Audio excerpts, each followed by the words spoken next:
बबाल छ कविता अन्तिमसम्म सुन्न नबिर्सनु होला। साथीहरू सबैजनालाई नमस्कार। हिँड्दाखेरि ख्वाक्क ख्वाक्क बस्दाखेरि दम, ए गोर्खालीको छोरा छैन अझै कम, ए गोर्खालीको छोरा छैन अझै कम।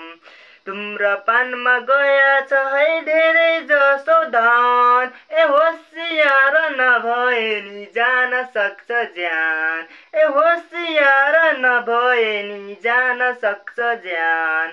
खानै मन लाग्छ भने पोस्ला खान खोज, ए धुम्रपानलाई परैबाट खोज, ए धुम्रपानलाई परैबाट खोज। हिँड्दाखेरि ख्वाक्क ख्वाक्क बस्दाखेरि दम, गोर्खालीको छोरा छैन अझै कम, गोर्खालीको छोरा छैन अझै कम।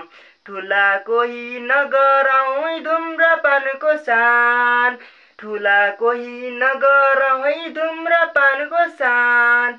युवा कोही नगरौँ धुम्रपानको सान, ए बालबच्चाको जान्छ है धुम्रपानमा ध्यान, ए बालबच्चाको जान्छ है धुम्रपानमा ध्यान।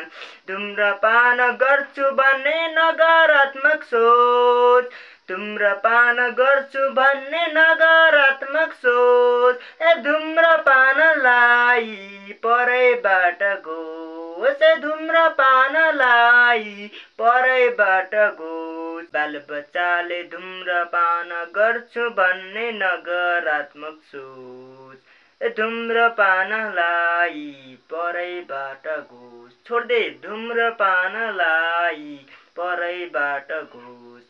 हिँड्दाखेरि ख्वाक्क ख्वाक्क बस्दाखेरि दम, वीर गोर्खालीको छोरा छैन अझै कम, गोर्खालीको छोरा छैन अझै कम।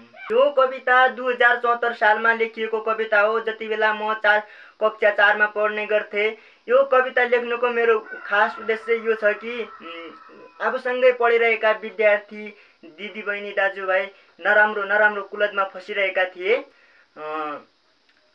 मलाई यो कविता अरूलाई सुनाउन मन त लागिरहेको थियो, तर मैले आफ्नो लजालु स्वभावले स्कुलमा कार्यक्रमहरूमा मैले भन्न सकिनँ।